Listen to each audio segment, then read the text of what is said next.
nanti akan diinfokan seperti biasa ada di hari Senin ya. Harusnya ada di tanggal 6 nanti kita di Januari. Jadi tanggal 23 dan tanggal 30 kita libur dulu. Ada persiapan Natal dan Tahun Baru itu ya. Jadi yang mau berlibur juga silahkan berlibur. Sama-sama kita baca kebenaran firman Tuhan ya. Yesaya 9 ayat yang pertama sampai dengan yang keenam. Bangsa yang berjalan di dalam kegelapan telah melihat terang yang besar. Mereka yang diam di negeri kekelaman, atasnya terang telah bersinar. Engkau telah menimbulkan banyak sorak-sorai dan sukacita yang besar. Mereka telah bersukacita di hadapanmu, seperti sukacita di waktu panen, seperti orang bersorak-sorak di waktu membagi-bagi jarahan. Sebab kuk yang menekannya dan gandar yang di atas bahunya, serta tongkat si penindas telah kau patahkan, seperti pada hari kekalahan Midian. Sebab setiap sepatu tentara yang berderap-derap dan setiap jubah yang berlumuran darah akan menjadi umpan api.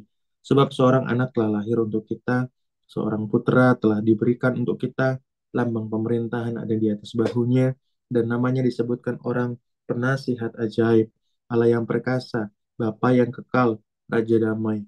Besar kekuasaannya, dan damai sejahtera tidak akan berkesudahan di atas tahta Daud dan di dalam kerajaannya, karena ia mendasarkan dan mengokohkannya dengan keadilan dan kebenaran dari sekarang sampai selama-lamanya. Amin. Kita nyampe situ aja ya. Di dalam kebenaran firman Tuhan, di dalam kitab Yesaya ini mengisahkan tentang kelahiran Raja Damai yang dijanjikan buat kehidupan orang-orang percaya. Ini masih nubuatan ya ketika terjadi di dalam kitab Yesaya. Ini masih nubuatan. Nanti tergenapinya kapan? Tergenapinya nanti di kitab Matius ya. Jadi ada waktu yang cukup panjang antara nubuatan dan penggenapan itu. Kemudian Nabi Yesaya ini mendapatkan sebuah ini ya, sebuah nubuatan, sebuah pengertian bahwa akan lahir satu raja, akan lahir satu kekuatan, akan lahir satu kuasa yang datang daripada Allah sendiri. Dulu ketika Saul itu diminta untuk menjadi raja itu bukan bukan oleh karena Allah menghendaki Saul menjadi raja ya. Jadi bukan teokrasi. Dulu bangsa Israel tuh punya sejarah yang memang sangat luar biasa, dikasihi tapi juga menolak Allah. Mereka dahulu tuh dipimpin oleh Allah sendiri, teokrasi namanya. Jadi Allah sendiri yang memimpin melalui nabi-nabi, melalui hamba-hamba Tuhan yang ada pada saat itu. Kemudian mereka merindukan ada raja yang kemudian dibangkitkan di antara manusia. Kemudian maka akhirnya Saul pada saat itu diangkat dan kemudian akhirnya dipulihkan kembali oleh Daud ya. Bukan Saul kemudian yang Tuhan benar-benar pilih untuk memimpin bangsa Israel yang membawa Israel kepada kemuliaan Allah, tapi Daud. Itu kenapa juga Daud kita lihat juga menjadi garis keturunan keturunan di mana Yesus itu lahir ya. Jadi Allah itu tidak pernah mengotak-atik satu hal yang menjadi ketetapan dia. Dia itu bergerak di dalam sejarah, aktif di dalam sejarah. Dia ketika dia melakukan sesuatu, ada sesuatu hal yang dia mau kerjakan ke depan. Ya, dia bergerak aktif secara uh, di dalam historis sejarah. Itu kenapa di dalam kehidupan saya juga tuh percaya dari dulu ya. Ketika saya kecil tuh banyak Tuhan kasih kesempatan untuk memimpin. Banyak Tuhan kasih kesempatan untuk memimpinnya hal-hal kecil. Memimpin paduan suara, memimpin upacara, memimpin kelompok-kelompok kecil yang ada di sekolah. Itu dari kecil sekali. Dari kecil sekali. Meskipun saya punya histori yang juga marah dulu karena ribet sekali jadi pemimpin itu. Bagi saya dulu seperti itu. Jadi pemimpin tuh ribet, apalagi waktu itu kondisinya ketua kelas lah, pemimpin upacara. Aduh, harus panas-panasan, yang lain bisa main-mainan ketika upacara. Tapi ketika jadi pemimpin upacara nggak bisa, karena di tengah harus dengerin pidato yang panjang sekali dari kepala sekolah. Aduh, nggak enak sekali jadi pemimpin upacara. Saya banyak berontak waktu itu ketika Tuhan banyak memberikan saya kesempatan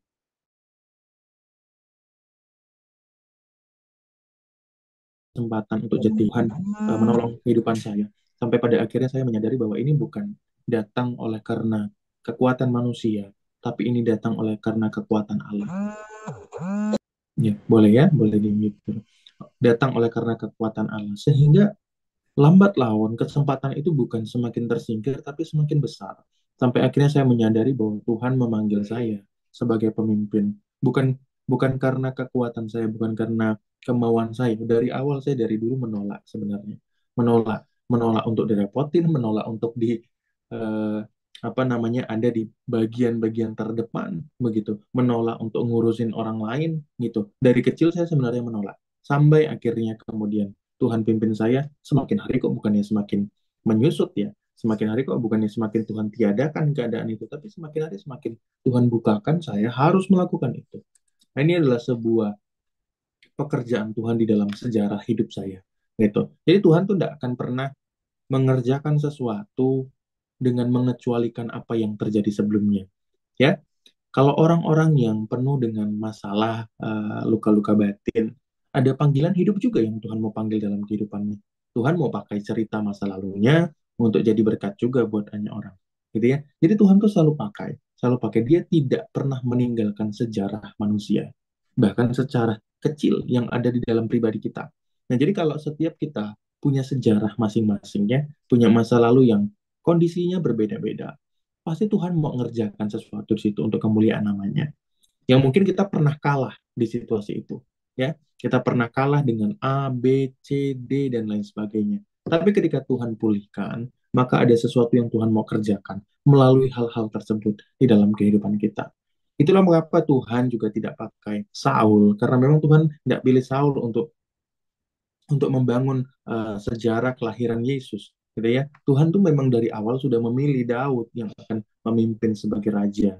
Nah, kemudian tapi Israel yang kemudian tegar tengkuk ini, bangsa yang penuh dengan pikirannya sendiri, bangsa yang penuh dengan pengertiannya sendiri, yang nggak mau dipimpin sama Tuhan. Mereka menolak teokrasi, mereka menolak pimpinan Allah. Mereka mau ada satu manusia yang dibangkitkan, yang diberikan otoritas untuk memimpin mereka. Makalah kemudian dipilihlah Saul dengan undi. Ya, nah kalau kita bicara tentang ayat yang kita baca ini tadi, akhirnya tiba pada satu masa di mana Tuhan Yesus lahir, dialah raja yang kemudian dinanti-nantikan, raja yang membawa damai, raja yang memulihkan, raja yang membawa sukacita yang besar, raja yang melawat umatnya, raja yang sungguh-sungguh membebaskan setiap umatnya dari semua hal-hal yang menghimpit, dari semua hal-hal yang membuat mereka tidak bersorak-sorai, dari semua hal yang membuat mereka terjarah, dari semua kuk, dari semua gandar yang mengikat mereka di atas bahunya, dari semua tongkat, dari semua hal-hal yang mematahkan kehidupan mereka yang membuat mereka kalah. Inilah raja yang kemudian lahir di dalam kehidupan bangsa Israel pada saat itu. Dan tidak semua orang yang kemudian percaya bahwa raja itu sudah ada. Bahkan sampai dengan hari ini bangsa Yahudi juga adalah orang-orang yang tidak percaya bahwa Yesus sudah lahir.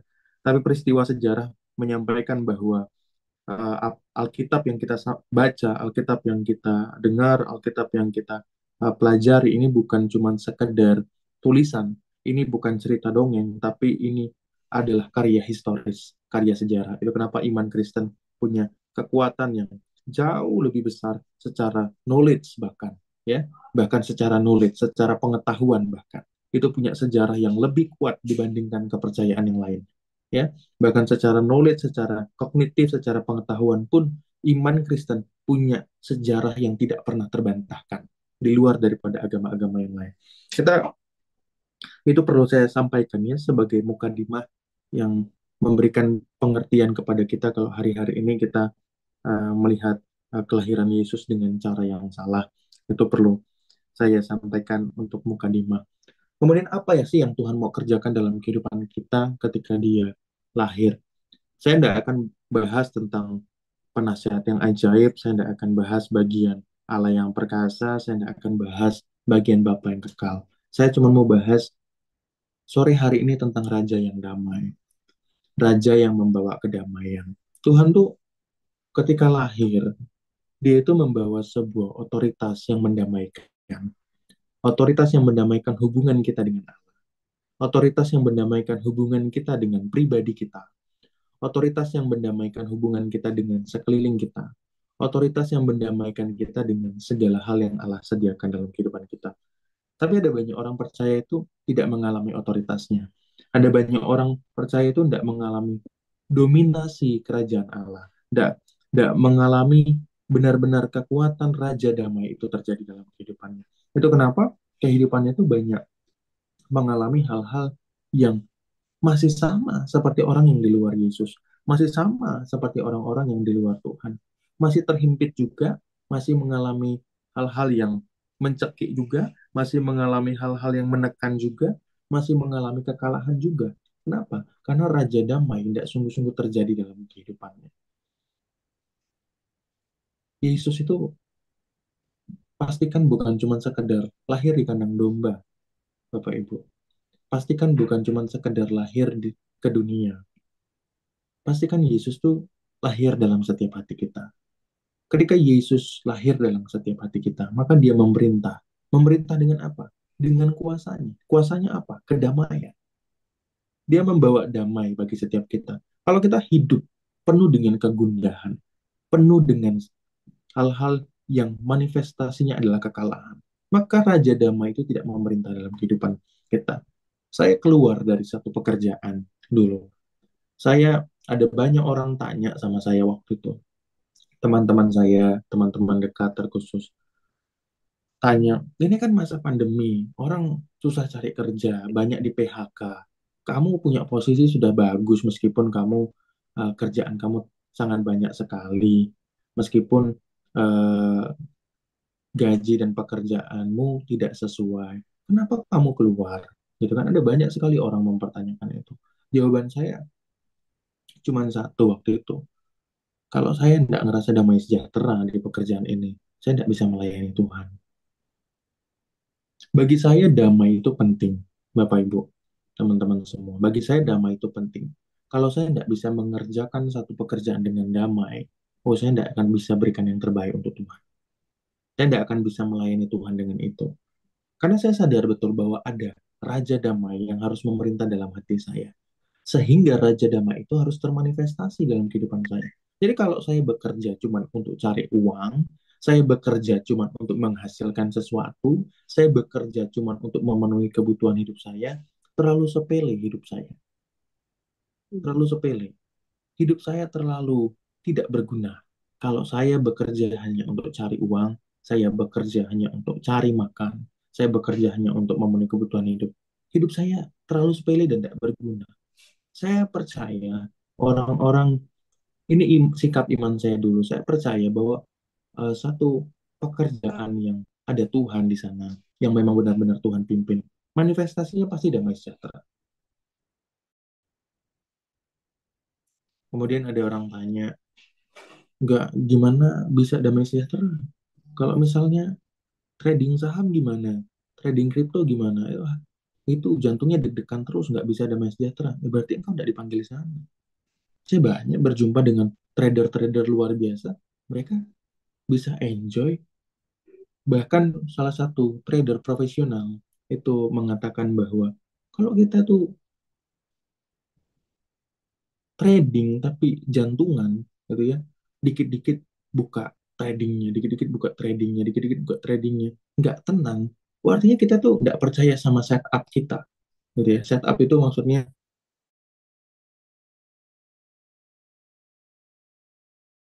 ini ya, sama setup kita. Ini trader profesional yang sudah berhasil, itu yang sudah berhasil mengatakan demikian. Jadi saya percaya kebenaran firman Tuhan itu meliputi segala hal dalam kehidupan kita. Jadi ketika dia katakan bahwa yang lahir adalah Raja Damai. Raja Damai itu bukan cuma memerintah atas segelintir kehidupan kita, cuman atas sekecil aktivitas dalam kehidupan kita, tapi seluruh kehidupan kita. Dia memerintah, memerintah atas pekerjaan, memerintah atas keluarga, memerintah atas keuangan, memerintah atas apapun. Orang yang hidupnya ada di bawah naungan raja itu akan mengalami ketenangan. Akan mengalami ketenangan. Ada banyak orang mengaku Kristen, tapi tidak tenang hidupnya. Kenapa? Tidak ada di dalam bawah naungan raja damai. Tidak ada di bawah naungannya. Bahkan orang-orang yang sudah mencapai tahap finansial tertentu yang sangat besar, bisa tidak mengalami kedamaian. Karena kehidupannya, hatinya isinya bukan raja damai, tapi cinta uang. Akhirnya nggak tenang juga. Gitu. Maka yang terpenting bukanlah tentang aktivitasnya, bukanlah tentang hal-hal yang kita kerjakan, tapi yang terpenting apakah raja itu ada di dalam hati kita. Ketika raja itu ada dalam hati kita, dekret raja itu ya, dekret perintah raja itu penuh dengan kuasa. Maka ketika kita disuruh untuk melakukan satu hal tertentu dalam kehidupan kita, tunduk nggak segala sesuatu? Tunduk. Kalau hati kita dipenuhi dengan raja yang damai itu, raja yang membawa kekuatan itu, ketika dekretnya, ketika perintahnya disampaikan secara pribadi kepada kita, kita harus melakukan A, B, C, D, dan lain sebagainya. Dan itu terjadi, maka apa yang terjadi? Bahkan ketika ini ya, Abraham. Ketika Abraham melakukan kesalahan sekalipun, dekret raja itu tetap tergenapi. Ya, minggu lalu saya melakukan kesalahan. Minggu lalu saya lupa eh, masukkan ke schedule untuk saya bertemu seseorang, ya. Dan kemudian saya lupa, gitu ya. Harusnya ketemunya jam 10. Saya lupa. Hari Jumat, hari Jumat minggu lalu saya lupa kalau ada ketemu orang jam segitu ya. Karena nggak dicatat, karena waktu itu juga by telepon kita by telepon, kemudian ya udah deh kita janjian tanggal sekian aja ya ketemu, ya udah boleh lah gitu. Kebetulan eh, saya masih kosong pada saat itu, kosong gitu. Kemudian saya nggak masukkan ke schedule, saya lupa untuk langsung tulis di schedule. Kemudian ada orang lagi yang hubungi gitu ya. Nah ini yang berikutnya klien gitu, minta untuk ngajak meeting secara online. Oke, saya okekan jam berapa? Jam 10 gitu ya. Jam 10. Saya nggak sadar kalau ada dua pertemuan itu. Saya nggak sadar. Tapi hati saya itu kayak ada sesuatu yang kayaknya ada yang kurang gitu. Tapi karena saya melihat nggak ada yang, saya biasanya kalau sudah seperti itu saya ngecek apa aja ya, pelayanan, hubungan, pekerjaan dan lain sebagainya gitu. Tapi saya karena saya rasa nggak ini, nggak ada kok, ya sudah. Saya kemudian pas Kamis malam saya tidur istirahat, ya udah saya tidur. Nyenyak sekali saya tidur gitu. Saya nyenyak sekali tidur, kemudian pas saya bangun, saya saya kemudian lihat chat ya, kemudian lihat chat dari orang yang pertama itu. Kemudian dia bilang, sorry, jam 10 saya ada meeting dadakan. Saya nggak bisa untuk jam 10. Kita boleh nggak jam 4? Gitu, jam 4 sore. Kemudian saya kaget lah kapan janjiannya gitu. Setelah ingat lagi, oh iya ada janjiannya, ada janjian gitu kan, gitu. Tuhan tolong ya saya eh, terluput dari hal itu. Kemudian ini enggak berhenti sampai situ aja. Kemudian yang eh, apa namanya, yang jam 10 kemudian juga eh, reschedule ternyata jamnya, reschedule kemudian ke jam setengah setengah 2. Nah ini kan jadi reschedule tapi waktunya berdekatan juga gitu, berdekatan setengah 2, ini waktunya berdekatan sekali. Eh, saya kan rumah di Karawaci ya, dan untuk ketemuan itu eh, rencana ada di Jakarta di Senayan ya, jadi cukup jauh. Dan kalau udah jam-jam segitu tuh bisa 1,5 jam gitu ya, 1,5 jam lebih lah. Ini kalau meeting bisa 1 jam. Ini nggak keburu nih. Itu ya sudah, saya jalan saja. Begitu. Jalan atas tuntunan Tuhan ya. Kemudian ya sudah, meeting saya lakukan dengan maksimal. Tidak sengaja saya cepat-cepatin karena saya ada keperluan yang lain. Enggak, gitu ya. Saya meeting dengan maksimal, bahkan tuh meeting lebih lama dari biasanya. Gitu ya. Yang biasanya meeting cuma 1 jam, ini 1,5 jam kemarin itu. Karena tutup tahun ya, yayasan tersebut mau tutup tahun, jadi mereka minta banyak advice dari saya, jadi saya lakukan dengan maksimal terkait dengan apa yang mereka butuhkan. Saya lakukan dengan maksimal, kemudian setelah itu selesailah sekitar jam 3 lewat. Wah ini udah nggak keburu, sudah nggak keburu, sudah nggak keburu, kemudian akhirnya dihubungi lagi bahwa yang jam 4 ternyata nggak jadi, reschedule lagi. Tuh. Nah ini pertolongan Tuhan. Jadi ketika Raja Damai itu memerintah dalam hidup kita, ada dekret. Dekret yang bukan cuma disampaikan kepada kita, tapi dekret yang mengubah situasi. Dekret yang mengubah situasi, dekret yang mengubah. Ini yang kalau orang dunia, ya, orang yang tidak mengenal Tuhan tuh bilangnya itu semesta akan mendukungmu. Itu bukan semesta. itu bukan semesta, ya. Itu bukan semesta. Pluralisme itu percaya bahwa ada sebuah kekuatan di dalam semesta ini yang dapat mendukung activity manusia, ya. Orang-orang pluralis itu percaya demikian, ya. Nah, kita tidak percaya demikian, ya, karena semesta itu tidak punya kekuatan. Yang punya kekuatan itu cuma Allah. Allah yang bisa mengubah-ubah situasi, Allah yang bisa mengubah-ubah hati manusia, Allah yang bisa mengubah-ubah keadaan, bukan alam, bukan semesta. Ya, jadi kalau Bapak Ibu ada lihat suka di media sosial, atau bahkan saya beberapa kali mendengar bahkan hamba-hamba Tuhan yang berbicara semesta, semesta, semesta akan memberikan kekuatan. Mohon maaf ya, saya berani menyatakan itu sesat. Gitu. Saya sangat jarang sekali menyatakan seseorang sesat, sangat jarang sekali. Kalau ada yang mengikuti saya lama begitu ya, mendengar eh, khotbah-khotbah sharing firman yang saya sampaikan, saya sangat jarang sekali menyatakan orang sesat.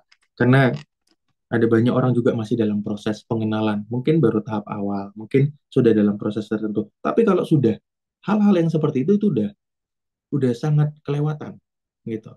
Nah, saya hanya menyatakan sesuatu kalau sudah sangat kelewatan. Saya bisa menyatakan orang-orang yang bilang, hamba-hamba Tuhan yang bilang semesta akan mendukungmu, semesta akan memberikan kekuatanmu, itu sesat gitu ya. Karena semesta tidak akan memberi kekuatan kepada kita, hanya Tuhan, hanya Tuhan. Nah, orang-orang pluralis itu sering berkata demikian. Hamba-hamba Tuhan yang juga doktrinnya juga tidak beres juga sering berkata demikian, gitu.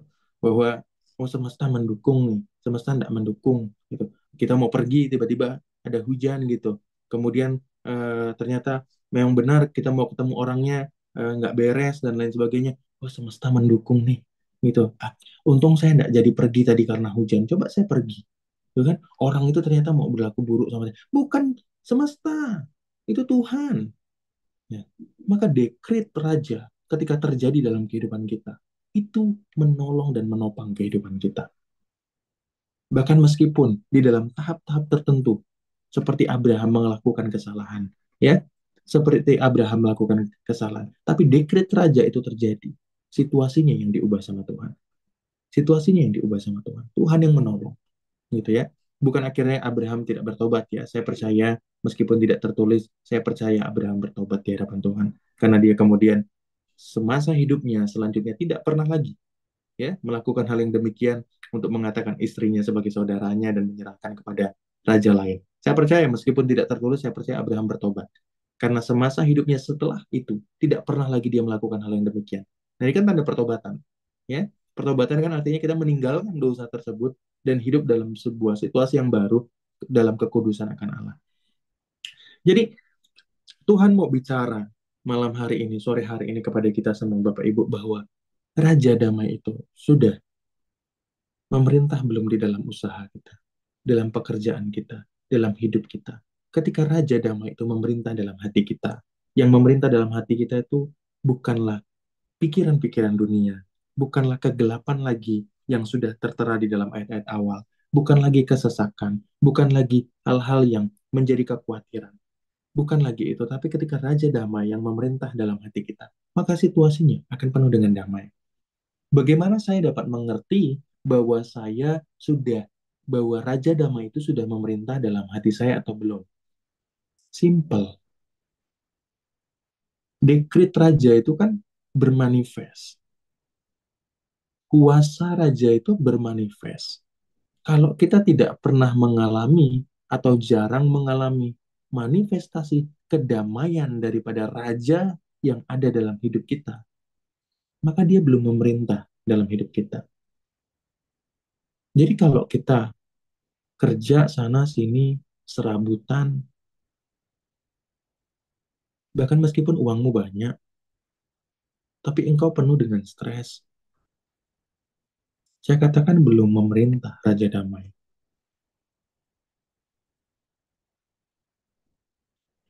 Kalau keluargamu ribut sana sini, nggak pernah ada kedamaian, nggak pernah ada ketenangan, nggak pernah ada sukacita, nggak pernah ada manifestasi kerajaan Allah, maka Raja Damai itu belum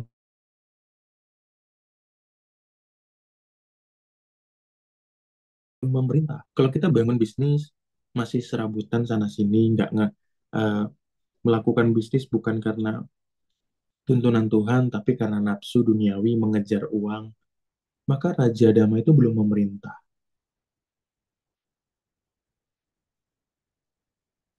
Kaya itu enggak salah firman Tuhan bilang. Tapi keinginan untuk kaya dengan segala cara, itu Tuhan bilang salah. Itu kecintaan akan uang. Dan Tuhan tuh disandingkan, ya, dipersaingkan dengan mamon. Karena greed manusia, nafsu manusia, itu memikirkan kebutuhan hidupnya yang saat ini dimobilisasi oleh uang. Jadi kalau kita hari-hari ini masih dipusingkan dengan uang, masih dipusingkan dengan hal-hal yang sifatnya materi, maka Raja Damai belum memerintah dalam hidup kita. Sangat gampang sekali melihat kita ini sudah ada di bawah perintah raja atau belum. Dekrit, perintah itu bermanifestasi. Tidak ada satupun orang yang berani menolak dekrit, perpres yang dikeluarkan daripada presiden. Tidak ada satupun ketika presiden sudah melakukan haknya untuk mengeluarkan perpres gitu ya, untuk apa begitu. Ya sudah, itu pasti terjadi gitu. Tidak bisa ditolak. Meskipun masyarakat ada yang menolak misalnya dan lain sebagainya, tapi tetap terjadi nggak? Tetap terjadi.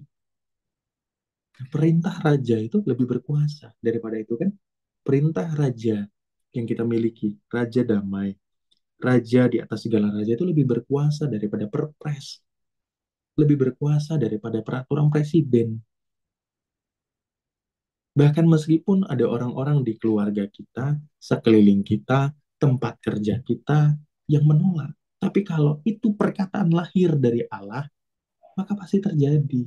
Selanjutnya, jadi pastikan Bapak Ibu, teman-teman semua yang ada di tempat ini, Allah itu memerintah. Raja itu memerintah di dalam kehidupan kita. Orang yang diperintah oleh raja itu tidak hidup dalam perintah dirinya sendiri. Orang yang diperintah oleh raja itu mengikuti ketetapan-ketetapannya, tidak mengikuti ketetapan diri sendiri. Orang Israel ini tegar tengkuk. Mereka itu tidak mengikuti perintah-perintah raja. Mereka itu tidak mengikuti perintah-perintah daripada Tuhan. Mereka tuh ikut dalam perintah dirinya sendiri. Tuhan tuh berikan sebuah pengertian kemarin tuh tentang bangsa Israel tuh menarik. Sebuah perkataan yang penuh dengan kuasa memberkati saya sekali kemarin. Itu Tuhan bukakan tentang ini. Kalau Tuhan tuh yang buka jalan, maka Tuhan yang juga pimpin jalan. Nah, bangsa Israel ini sudah dibuka sama Tuhan dan dipimpin sama Tuhan, tapi hidup dengan pikirannya sendiri. Makanya tidak berhasil. Makanya kehidupannya kemudian dihanguskan di padang gurun. Kehidupan-kehidupan kita ini diterobos oleh pekerjaan Allah. Tuhan yang membuka jalan di dalam kehidupan kita. Tapi seringkali dalam kehidupan kita tuh, kita tidak mengizinkan dia memerintah di dalam kehidupan kita. Kita masih mau berperan aktif. Kita masih mau berperan penuh. Allah itu senang untuk kita berpartner. Ya, Allah itu senang untuk kita bekerja sama Tuhan. Ya, kita bekerja dengan dia. Bukan bekerja sendirian dan bukan juga menjadikan dia sorry, bentar ya, saya ingat dulunya.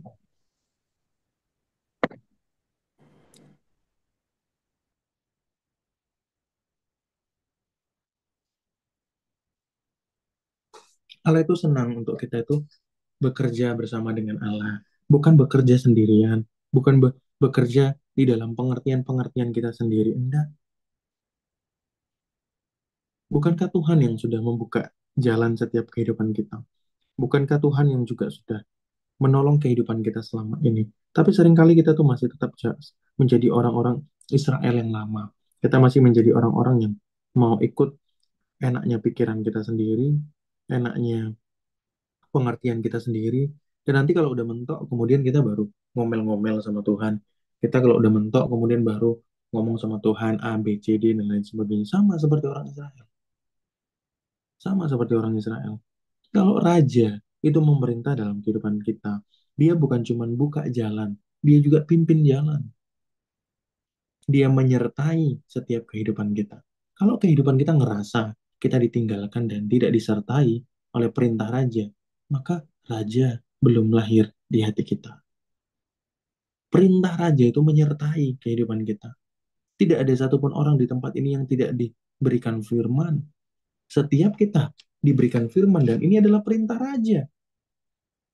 Setiap kita diberikan firman ini adalah perintah raja yang tertulis. Maka ketika kebenaran firman Tuhan itu mengiring kehidupan kita, tidak ada satupun hal-hal yang dapat dilakukan dunia terhadap kita. Langit bumi tunduk pada kuasa Tuhan. Bukan semesta yang mendukung, ya. Bukan semesta yang mendukung, Tuhan yang bekerja sehingga langit dan bumi tunduk.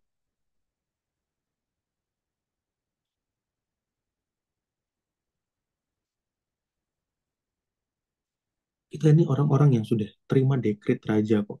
Kita orang-orang yang sudah terima perintah raja. Kita sudah terima ketetapan-ketetapan raja. Loh, kalau ketetapan raja itu sudah kita terima dan mengiring kehidupan kita, wah itu manifestasinya besar sekali. Jadi kalau di dalam kerajaan-kerajaan itu ya, ini saya bisa tahu demikian karena saya melihat sejarah ya Bapak Ibu. Karena kan kita sudah tidak ada hidup di dalam kerajaan.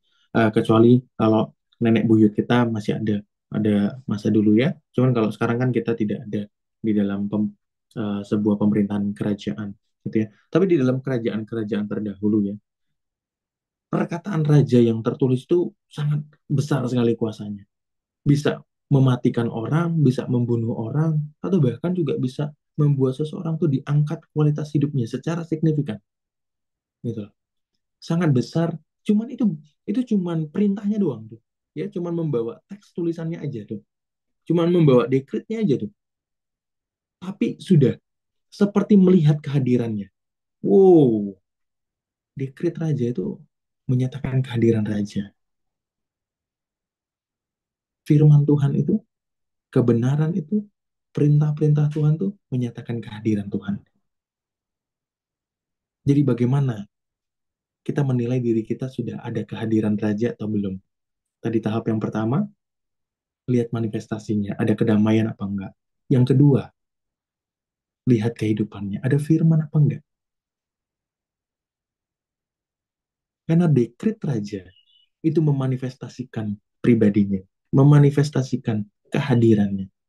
Firman Tuhan, kebenaran ini adalah dekret raja, perintah raja, dan ini menyatakan kehadiran Allah dalam kehidupan kita. Kita tidak bisa jadi orang percaya, jadi orang Kristen yang mengaku dipenuhi oleh kuasa Allah, mengaku dipenuhi dengan kehadiran Allah, tapi tidak ada firman.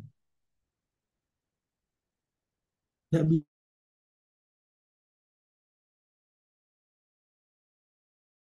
bisa menampilkan buah-buah yang memperlihatkan itu adalah firman Tuhan. Malah nggak akan ada kelihatan kehadiran Allah di sana. Apa sih yang membuat kita kemudian secara spirit boleh terkoneksi satu dengan yang lain? Karena kita tahu bahwa di dalamnya ada kebenaran kan. Ketika kita semua ketemu sama satu pribadi, ketemu dengan seseorang, kemudian kita ngobrol banyak hal, kita kan bisa tahu ini spiritnya ini spirit apa ini? Ini spirit kebenaran atau bukan? Di dalam sharing-sharing yang saya sampaikan, saya memang banyak men-sharingkan apa yang Tuhan sudah pimpin dalam kehidupan saya. Ada kesaksian-kesaksian yang perlu saya sampaikan. Tapi kan saudara juga bisa menilai, apakah di dalam kesaksian itu saya sedang menyatakan tentang diri saya atau menyatakan tentang Tuhan. Itu kan berbeda.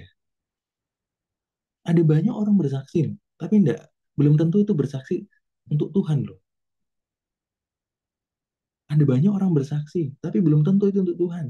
Ada yang bersaksi cuma untuk kemuliaan diri, supaya dianggap, oh, sudah segini hartanya. Oh, sudah begini. Ada banyak orang yang bersaksi juga seperti itu loh.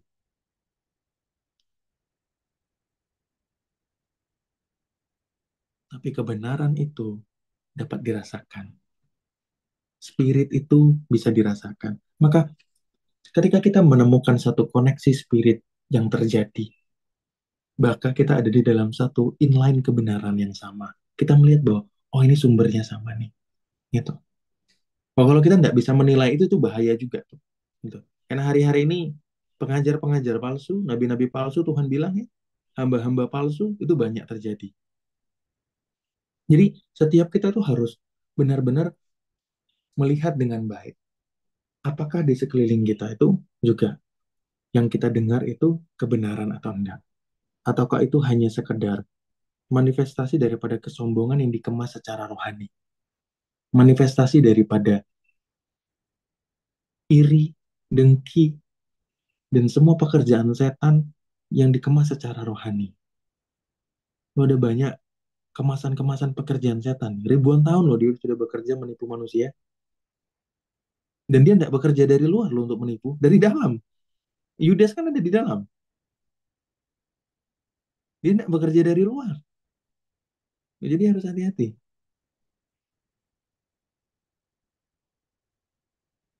Terkait dengan kemarin yang sempat di-share, ada kesempatan saya sekarang bicara. Ibu Ernita, kalau tidak salah, menyampaikan, mengirim video tersebut di grup ya. Terkait dengan yang, apakah kalau hamba Tuhan bisa lihat setan itu dukun, bukan bukan bukan hamba Tuhan, karena beliau melayani, tidak pernah melihat katanya kan seperti itu. Itu pengertian yang salah Bapak Ibu. Tapi saya tidak menyatakan beliau sesat juga. Saya menyatakan beliau sedang dalam tahap proses yang Tuhan pimpin untuk belajar begitu. Ya kita perlu perlu kerendahan hati juga. Jangan sampai kita mudah untuk menyatakan orang sesat ya. Tapi tidak benar yang disampaikan. Tapi orangnya saya percaya Tuhan kasihi gitu. Kalau saya melihat masih dalam proses belajar yang belum lengkap begitu. Jadi kalau orang cuma bisa melihat setan, orang cuma kerjaannya bisa melihat hantu, itu pasti kutuk gitu. Tapi kalau dia bisa melihat pekerjaan Allah, nah itu adalah sebuah karunia. Ya, di dalam firman Tuhan sudah tercatat demikian. Ada karunia pembedaan roh dan lain sebagainya. Sifatnya manifestasinya bisa itu melalui mata ataupun secara spirit gitu. Saya dua-duanya bisa, ya. Tapi lebih banyak memang secara spirit gitu. Tidak selalu saya melihat lewat mata gitu. Tidak selalu saya lihat lewat mata itu mata, eh, apa namanya, terbuka gitu langsung melihat, tidak selalu juga gitu. Ya, tapi saya tidak terlalu peduli ya, mau lewat mata, mau lewat spirit, apapun itu kalau ada roh jahat ya diusir gitu loh. Saya tidak terlalu peduli dengan caranya, begitu ya. Saya tidak terlalu peduli apakah saya melihat pakai mata atau spirit. Tapi yang saya eh, selama ini mengerti adalah apapun rohnya tidak akan dapat mengganggu selagi kita ada di dalam kebenaran. Nah, jadi kalau Bapak Ibu, teman-teman semua eh, hanya melihat pekerjaan setan terus-menerus, tapi tidak pernah melihat pekerjaan Allah, harus dikuduskan matanya. Gitu. Harus dikuduskan matanya. Dari kutuk penyembahan berhala biasanya. Gitu ya. Jadi kalau cuma bisa lihat setan, cuma bisa lihat roh-roh gentayangan, gitu. Itu ada kutuk roh perdukunan. Ada roh perdukunan. Kalau cuma bisa lihat itu ya. Gitu. Tapi kalau bisa lihat dua-duanya, dan lebih banyak melihat pekerjaan Tuhan, nah itu datang dari Tuhan. Gitu. Ya. Jadi setiap kehidupan kita harus dipimpin oleh dekrit raja itu tadi, dan kehadiran Allah, dan dekrit raja itu menghadirkan pribadi Allah. Kalau pribadi Allah hadir, maka semua yang diciptakan sama dia ini tunduk. Bukan semesta yang tunduk sama kita, bukan semesta yang dukung, tapi karena ada kehadiran raja ini, maka tunduk. Berkat-berkat dicurahkan, lawatan Allah terjadi, kemurahan Allah terjadi dalam kehidupan kita. Kenapa sih kehidupan saya sial terus? Rasanya kok saya digunduli terus. Rasanya kok saya dibully terus. Rasanya kok saya dihimpit terus. Rasanya kok saya penuh dengan kegelapan yang mendatangi saya. Rasanya kok saya ditipu terus. Rasanya kok saya melakukan apa saja. Rasanya kok saya dipersalahkan terus. Tidak ada kehadiran Raja yang mengubah situasi.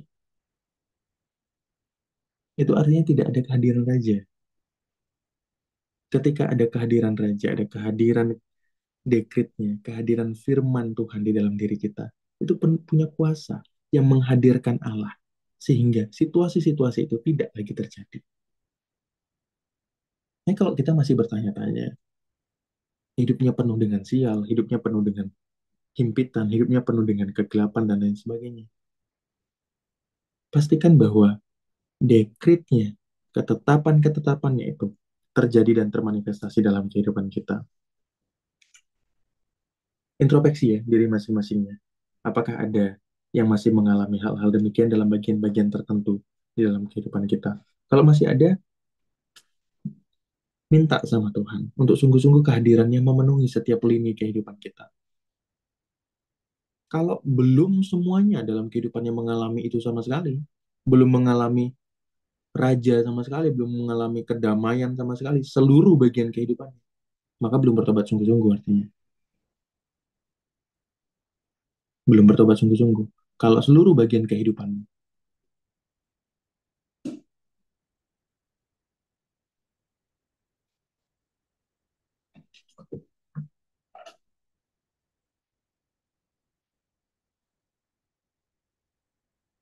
Jadi di dalam kehidupan kita, Bapak Ibu, Tuhan tuh mengerjakan hal-hal yang sederhana dan penuh kuasa. Nggak usah diperbesar dan diperibet dengan hal-hal yang menurut kita lebih baik. Kita nggak lebih pintar dari Tuhan. Kita nggak lebih kuat dari Tuhan. Kita nggak lebih penuh kuasa dari Tuhan. Hal-hal kecil yang terjadi dalam kehidupan kita nggak usah diperbesar dalam pikiran. Hal-hal yang sederhana yang terjadi dalam kehidupan kita nggak perlu dibesar-besarkan dalam pikiran. Oh, ini karena begini, begitu, dan segala macam. Kita mumet sendiri. Udah, serahin sama Raja Damai. Kalau dia memerintah dalam hidup kita, maka termanifestasi kuasanya. Kalau dia memerintah dalam hidup dan hati kita, ada dekretnya dalam kehidupan kita, maka pribadinya dinyatakan dalam kehidupan kita. Sore hari ini, pesan sederhana ini, saya berdoa jadi berkat yang menguatkan kehidupan kita bahwa hal yang terpenting dalam kehidupan kita bukanlah apakah pekerjaan kita berhasil atau enggak, bisnis kita berhasil atau enggak. Hal yang terpenting dalam kehidupan kita adalah apakah raja itu hadir atau enggak. Karena ketika raja itu hadir, apapun yang kita kerjakan dibuat berhasil. Karena bersama dengan raja ada dekretnya. Dan ketika dekret itu dinyatakan, dia menyatakan bukan untuk menghancurkan, dia menyatakan untuk kemuliaan. Selama ada raja itu dalam hidup kita, semuanya harus tunduk kepada kita. Bukan akan, harus. Karena dia raja, dia yang memegang ketetapan. Harus. Kalau tidak tunduk gimana? Perangi. Harus tunduk. Kalau klien-klien nggak masuk-masuk gimana? Perangi. Harus tunduk. Customer-customer nggak datang gimana? Perangi. Harus tunduk. Harus ada sebuah keyakinan teguh dalam hidup. Bahwa saya memegang kuasa kerajaan Allah. Ada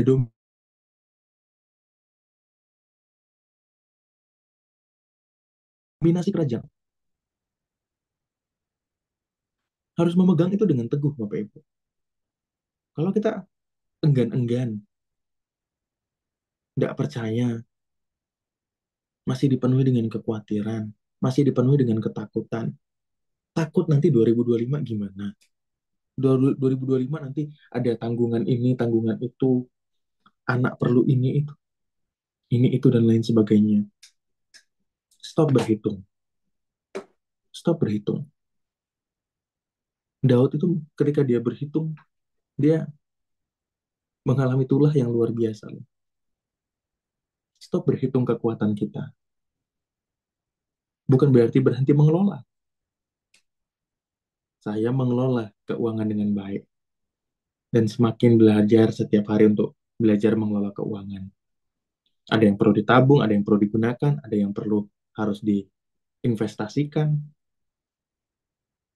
Hamba Tuhan juga banyak melakukan kesalahan dalam pengelolaan uang. Saya bersyukur Tuhan pimpin untuk saya belajar mengelola keuangan. Investasi keuangan, nabung keuangan, untuk dana darurat, untuk apa. Semuanya harus dikelola. Tapi saya tidak menghitung kekuatan saya. Kalau menghitung kekuatan saya tahun 2025, saya tidak ngerti. Orang tiap bulan aja saya tidak ngerti. Ada klien apa enggak, kan saya udah bilang sama Bapak Ibu. Nggak ada kontrak. Kapanpun mereka keluar bisa. Tapi yang selalu saya percayakan Tuhan tidak akan pernah tinggalkan saya untuk memberkati.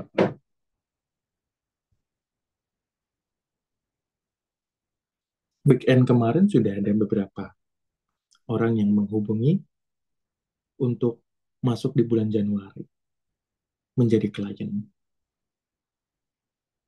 Itu anugerah Tuhan. Saya tidak menghitung-hitung nanti Januari gimana, tahun 2025 gimana. Saya cuma kelola aja apa yang Tuhan kasih. Saya kelola. Tapi saya tidak hitung-hitung nanti gimana, nanti gimana, nanti gimana. Ya sudah, Tuhan pasti sediakan.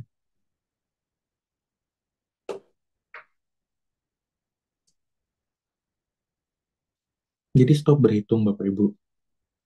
Mulai andalkan Tuhan. Kalau Bapak Ibu ngitung, Tuhan ini uang saya sisa segini, gimana bayar hutang? Gak bisa.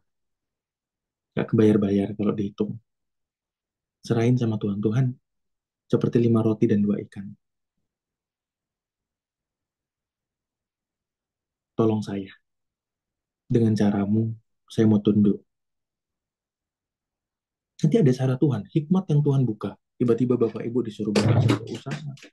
Tiba-tiba Bapak Ibu disuruh melakukan sesuatu. Saya kenal satu hamba Tuhan yang cukup dekat dengan saya. Saya dekat dengan keluarganya. Dan punya story yang sangat luar biasa kehidupannya. Hutang 800 juta. Hutang 800 juta, Tuhan pimpin dia untuk jualan rekaman khotbah. Itu terjadi kapan? Ketika dia lari-lari. Jadi memang kami banyak kemiripan cerita ya. Tuhan bicara lewat mana itu mirip-mirip kayak saya kan sudah bicara ya minggu lalu. Tuhan tuh banyak bicara sama saya tuh ketika saya di kendaraan. Beliau juga banyak mengalami hal yang demikian. Gitu. Jadi saya cukup dekat dengan keluarganya. 800 juta.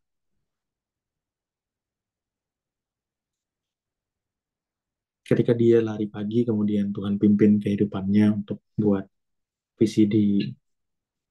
Dulu VCD kalau nggak salah namanya. VCD ya, VCD khotbah begitu kepingin. Ada 12 seri. 12 seri pengajaran lebih dari pemenang. Kalau nggak salah judulnya. 12 seri pengajaran lebih dari pemenang. Dan itu dijual. Itu beberapa puluh tahun yang lalu ya. Dengan hutang yang begitu besar. Penjualan VCD itu dia per bulan tuh bisa ribuan. Sampai akhirnya hutangnya bisa terbayar. Dan benar, dia cuma menggunakan bisnis itu, jualan itu hanya untuk bayar hutang. Setelah hutangnya lunas, tidak lagi dia melakukan bisnisnya. Ada cara-cara Tuhan yang Tuhan pimpin dalam kehidupan kita. Jadi Tuhan tuh tidak menjawab hanya sekedar kemudian kita tidak mau melakukan apa-apa. Tuhan menjawab, tapi juga Tuhan seringkali juga memimpin untuk kita bukan untuk berpangku tangan, tapi melakukan sesuatu. Maka di grup ini saya memang melarang kalau ada yang punya isu terkait dengan keuangan, saya melarang untuk pinjam meminjam satu dengan yang lain. Ini demi menjaga, ya. Bapak Ibu cari Tuhan. Apa yang Tuhan mau lakukan dalam kehidupan Bapak Ibu, jangan cari instan. Kalau Bapak Ibu cuma cari instan, di tempat ini, di grup ini, Bapak Ibu nggak dapat, Bapak Ibu akan cari ke grup yang lain. Ada banyak sekali grup doa sekarang kan, grup online. Nanti di tempat yang lain nggak dapat, cari lagi yang lain. Itu namanya bukan pimpinan Roh Kudus. Itu namanya kedagingan. Itu namanya kehidupannya tidak ada dekret raja. Itu namanya kehidupannya tidak dipimpin oleh Raja Damai. Jadi mari yuk, sama-sama kita sadar. Saya tidak menyatakan ini untuk menghakimi kita, tapi saya menyatakan ini karena saya mengasihi setiap kita yang ada di tempat ini. Terlalu lama kita tuh utak-utak di dalam pikiran kita sendiri. Terlalu lama. Ketika kita stop akan pikiran kita sendiri dan bilang cukup Tuhan, aku cukup dengan diriku, cukup dengan apa yang aku pikirkan, hari ini aku mau mulai dengan perintah-perintahmu.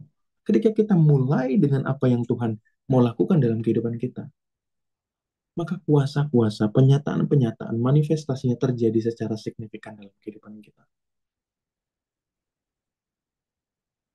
Saya tuh belajar, Bapak Ibu, semakin hari itu melepaskan sesuatu dalam kehidupan saya. Apapun.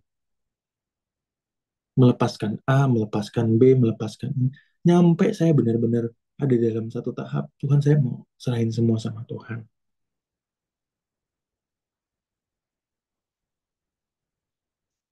Saya belajar ini dari orang-orang yang sudah Tuhan tolong luar biasa. Saya belajar, saya tangkap impartasinya. Bahkan mereka ketika mereka tidak cerita, bahkan ketika mereka tidak ini. Saya melihat impartasi kuasanya seperti apa, saya tangkap.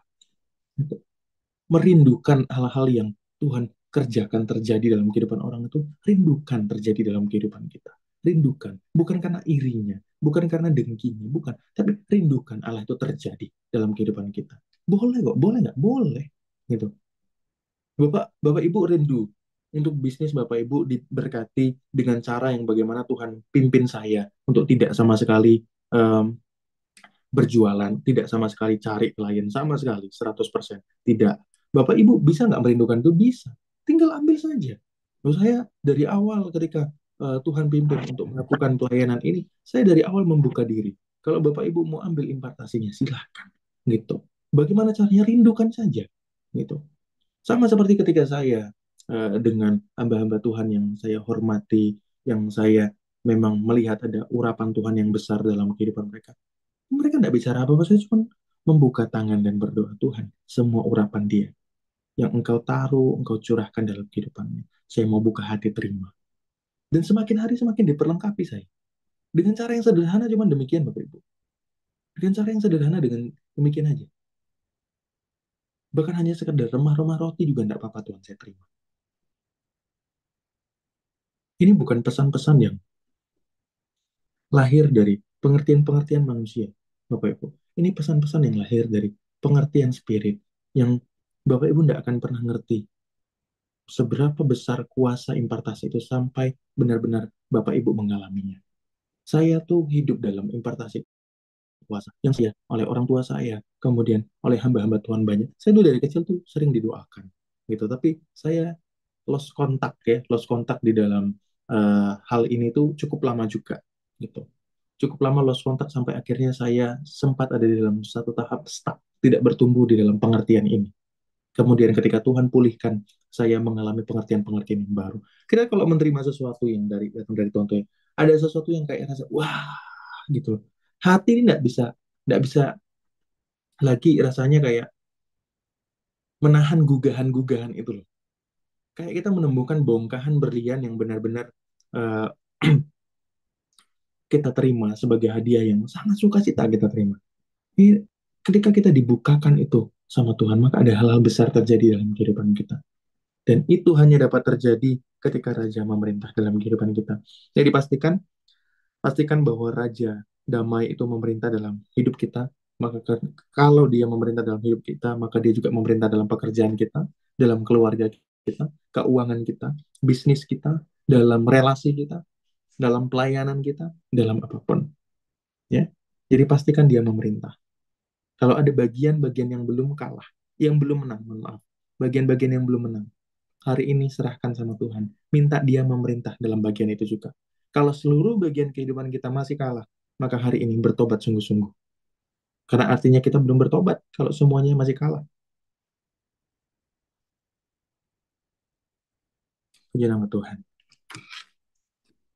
Kita tutup dalam doa ya.